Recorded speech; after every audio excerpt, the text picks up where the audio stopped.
The subway. It's a place where people from all walks of life converge in a cacophonous dance of humanity. It's a place where you see everything: the rush hour commuters with eyes glazed over, the tourists clutching maps and guidebooks, and the buskers adding an eclectic soundtrack to the underground world.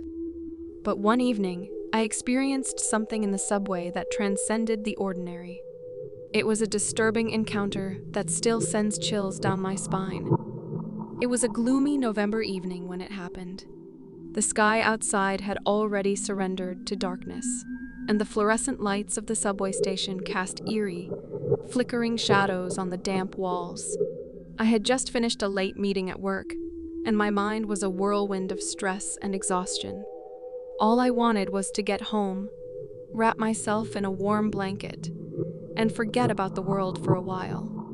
As I descended the stairs into the dimly lit subway station, I noticed that it was unusually empty for a weekday evening. The platforms, which were usually teeming with people, were now eerily deserted.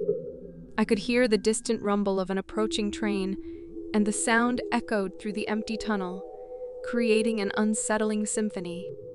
I made my way to the platform, the harsh fluorescent lights flickering overhead, casting a surreal pallor over everything. The train pulled into the station with a screech of brakes, its doors opening with a hiss. I stepped inside, greeted by an empty train car. It was as if everyone had vanished into thin air. Feeling a sense of unease, I took a seat by the window and tried to shake off the eerie feeling that was creeping up my spine. The train's doors closed, and it began to move, the rhythmic clatter of wheels on the tracks providing some semblance of normalcy. I watched the dimly lit tunnels rush past, lost in my thoughts. But then, as the train entered a particularly dark stretch of the tunnel, I saw it. A face. A pale, gaunt face pressed against the window, its eyes wide and unblinking.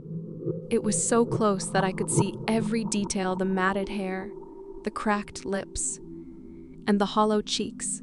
I recoiled in horror, my heart pounding in my chest. The face remained pressed against the glass, its eyes locked onto mine.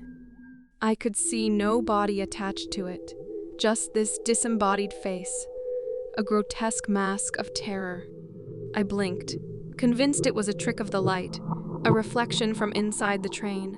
But when I opened my eyes, it was still there, inches from my own face, separated only by the cold, unforgiving glass. Panic surged through me as I fumbled for the emergency button to call the conductor. My fingers trembling, I pressed it repeatedly, but there was no response. The train continued to hurtle through the darkness, and the face continued to stare at me, its expression never changing, as if frozen in a perpetual scream. Desperation took hold of me, and I scrambled out of my seat, moving to the opposite end of the car. But no matter where I went, the face followed. It pressed itself against the window nearest to me, and those unblinking eyes bore into my soul. I glanced around the empty train car, searching for any sign of a fellow passenger who could corroborate my nightmarish experience. But there was no one. It was as if I had stepped into a different dimension, a world where only me and the face existed. The train suddenly lurched to a halt, throwing me off balance. The lights flickered, plunging the car into darkness for a moment. When they came back on, the face was gone. I let out a shuddering breath, convinced that it had been some kind of macabre hallucination brought on by exhaustion. Just as I began to regain my composure, a voice crackled over the intercom, jolting me back to a state of dread. It was the voice of the conductor, but it was strained and panicked. "Ladies and gentlemen, I'm sorry for the inconvenience," the voice stammered.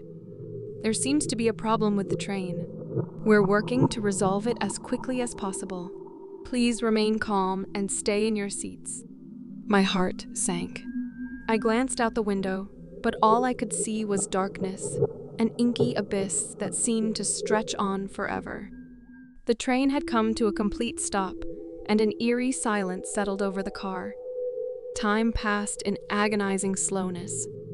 Minutes turned into hours, or at least it felt that way. There was no communication from the conductor, no updates on the situation. I was trapped in this claustrophobic metal box with no escape.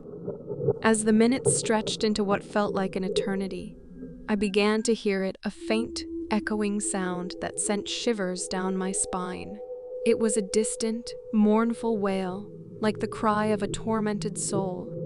The sound seemed to be coming from deep within the tunnels, and it grew louder with each passing moment. I strained to listen, my senses on high alert. The wail morphed into a chorus of anguished cries, as if a legion of lost souls was approaching. The walls of the train car seemed to vibrate with the intensity of the sound. Then, in the dim light of the subway car, I saw them. Figures. Shadowy, indistinct figures that moved in a disjointed, unnatural manner. They were coming from both ends of the train, emerging from the darkness of the tunnel. Panic surged through me again as I realized that these were not ordinary commuters. Their bodies were contorted, their limbs twisted at impossible angles. Some of them had grotesque deformities, while others were missing limbs altogether. And their faces. Their faces were contorted in agony, frozen in expressions of eternal torment. I watched in horror as they drew closer, their moans and cries growing louder. It was a macabre procession of the damned, and I was trapped in the midst of it. There was no escape, no way to flee from this nightmare. As the first of the figures reached the train, they began to claw at the windows and doors, their bony fingers scraping against the glass. Their eyes devoid of life, locked onto mine with a hunger that sent icy tendrils of terror through my veins. I retreated to the corner of the train car, my back pressed against the wall as I watched the grotesque figures draw nearer. I could feel their presence, their otherworldly chill as they pressed themselves against the windows, their mouths opening in silent screams.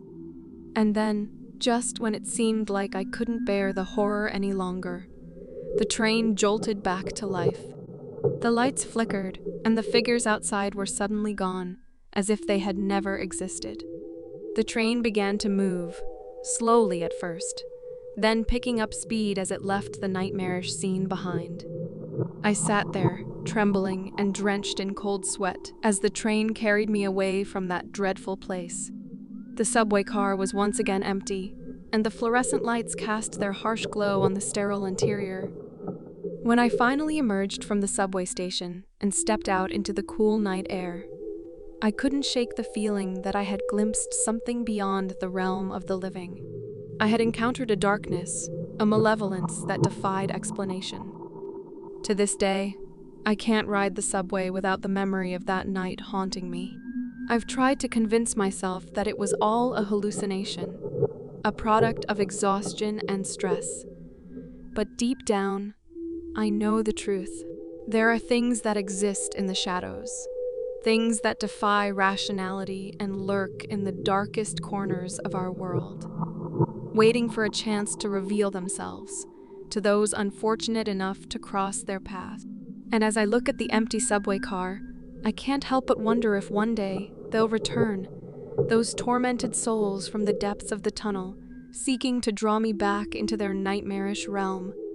So, if you ever find yourself alone in a deserted subway car, keep your eyes on the window and pray that you don't see the face that should never exist, the face that haunts my nightmares to this day.